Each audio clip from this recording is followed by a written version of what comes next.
November 14, 1969. A cold rain falls on the harbor at New York. A single ocean liner pulls away from Pier 86, her twin funnels painted red, white, and blue, cutting through the gray sky. There is no brass band on the dock. There are no cameras. A handful of crew members stand on the aft deck, watching the Manhattan skyline shrink behind them. They do not know it yet, but they are making the last crossing. The ship turning toward the Atlantic is 990 feet long. She holds the record for the fastest ocean crossing ever made by a passenger vessel, a record she has held for 17 years, and a record she still holds today, more than half a century later. Her name is the United States, and this is the story of how a man who had never built a ship designed the most extraordinary vessel in maritime history, and how the world moved on without her. To understand a ship, you have to understand the man. William Francis Gibbs was not a naval architect. He was not a shipbuilder. He was a corporate lawyer from Philadelphia who, as a young boy, had watched ocean liners depart from the Delaware River and never stopped thinking about them. While his peers studied case law, Gibbs filled notebooks with hull designs. He taught himself fluid dynamics from textbooks. He memorized the specifications of every major liner afloat. For 30 years, he carried a single obsession in his back pocket like a folded letter he was afraid to mail. By the 1940s, Gibbs had built a reputation not by constructing ships, but by redesigning them. He had reworked the interiors and safety systems of existing liners for major shipping companies. He was meticulous to the point of paranoia. He insisted on fireproof materials, decades before regulations required them. He studied the Titanic disaster with the intensity of a forensic investigator. He concluded that the great ships of the early 20th century had been built with a fatal flaw. They prioritized beauty over survival. Gibbs intended to correct that error. But to do so, he would need to convince the United States government to fund the most expensive passenger ship ever constructed. The pitch was elegant in its deception. Gibbs told Congress that he could build a luxury liner that would generate revenue in peacetime by carrying wealthy passengers across the Atlantic. But buried in the design was a second purpose. The ship would be built with a reinforced deck structure capable of supporting heavy military equipment. Her engine rooms would be compartmentalized to survive torpedo strikes. Her corridors would be wide enough to move troops and stretchers. And her speed, which Gibbs promised would exceed anything afloat, was not for comfort. It was for evasion. A ship that could outrun a submarine did not need a convoy. The United States Maritime Administration agreed to subsidize the construction. The government would pay for roughly 70% of the vessel's cost. In return, they received a troop transport that looked like a 5-star hotel. The numbers tell the story. The Queen Mary, the pride of the British Empire, was longer and heavier, but Gibbs had designed a ship that was nearly a third lighter, with 50% more horsepower. The secret was the superstructure. While every other shipbuilder used steel, Gibbs insisted on aluminum for the upper decks. It was an engineering gamble that had never been attempted at this scale. The aluminum would save thousands of tons of weight, lowering the ship's center of gravity and allowing her to sit higher in the water. Less drag meant more speed. More speed meant safety. Construction began at Newport News Shipbuilding in Virginia in 1950. Gibbs was on the dock nearly every day, inspecting welds, questioning foremen, and demanding tolerances that the shipyard workers had never encountered in commercial construction.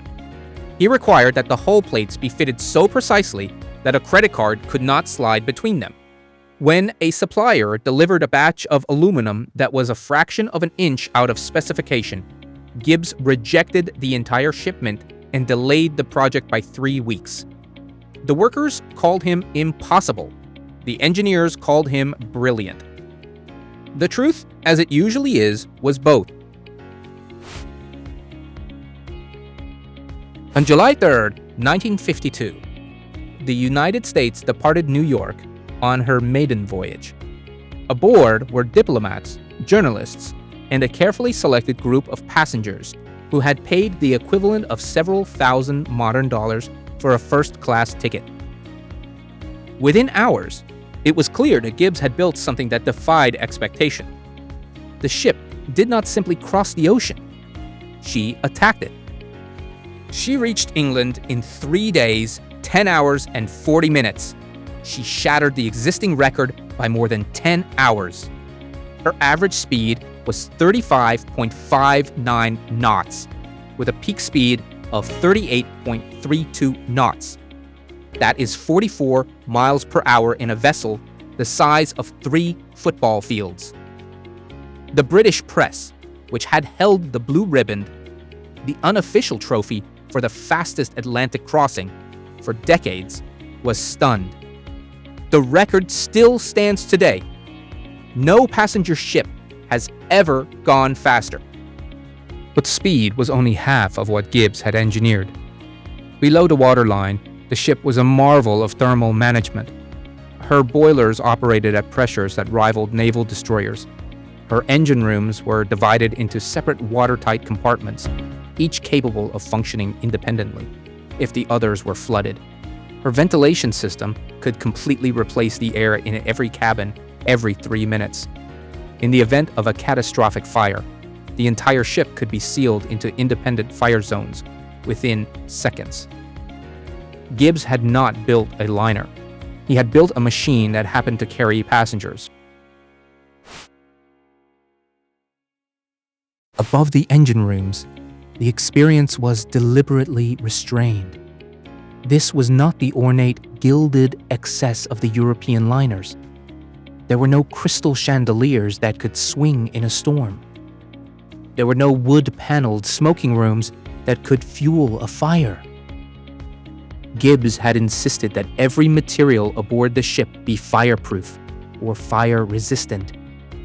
The furniture was aluminum framed. The fabrics were specially treated.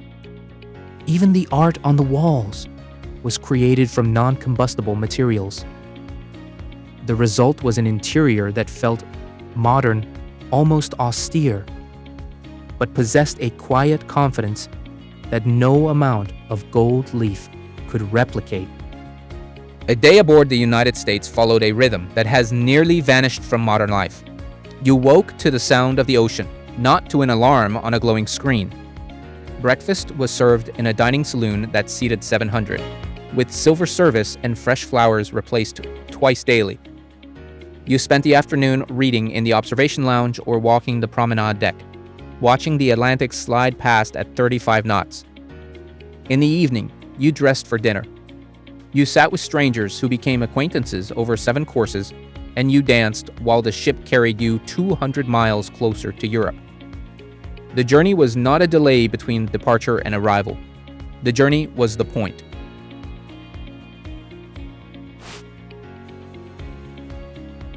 For 6 years, the United States was the undisputed queen of the Atlantic. She carried senators, movie stars, and immigrants. She crossed the ocean more than 400 times. She never lost a passenger to fire, to sinking, or to structural failure. And then, in October of 1958, a machine made of aluminum and jet fuel took off from New York and landed in Paris in 7 hours. The Boeing 707 did not just shorten the journey, it destroyed the premise of the ocean liner. The economics were devastating. A first-class ticket on the United States cost roughly $12,000 in today's money. A first-class seat on the 707 was half that price, and you arrived the same day. The ocean liner carried 2,000 passengers. A jet carried 140, but it could make the crossing 3 times in a single day. The liner required a crew of nearly 1,000. The jet required a crew of 7. The math was not a slow decline, it was a cliff. By the mid-1960s, passenger numbers on the North Atlantic had collapsed. The shipping companies tried to adapt. They rebranded the liners as cruise ships sailing to warm ports where the journey itself was the vacation. But the United States was not designed for leisurely tropical cruising.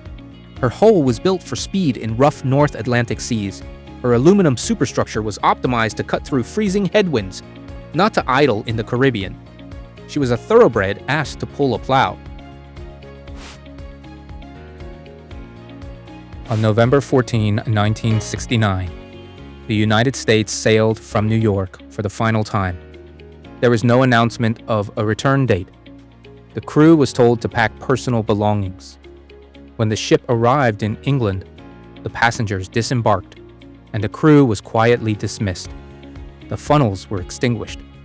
The boilers were drained. The ship, that had crossed the Atlantic more than 400 times, was towed to a berth and left to sit. William Francis Gibbs, the man who had spent his entire life dreaming of this vessel, died 2 years later. He never saw his ship sail again.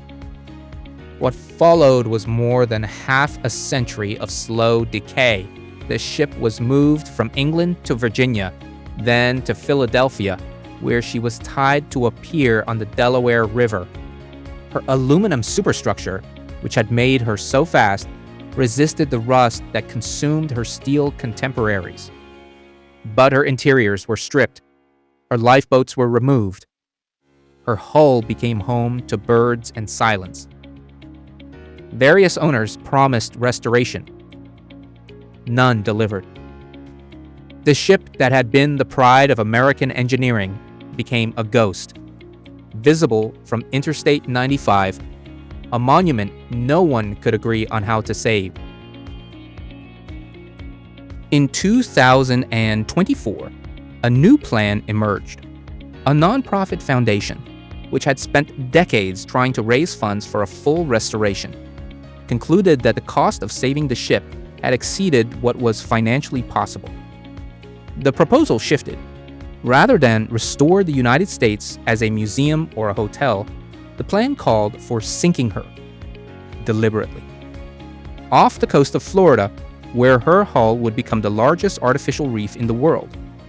The fastest ship ever built would spend eternity on the ocean floor, sheltering coral and fish.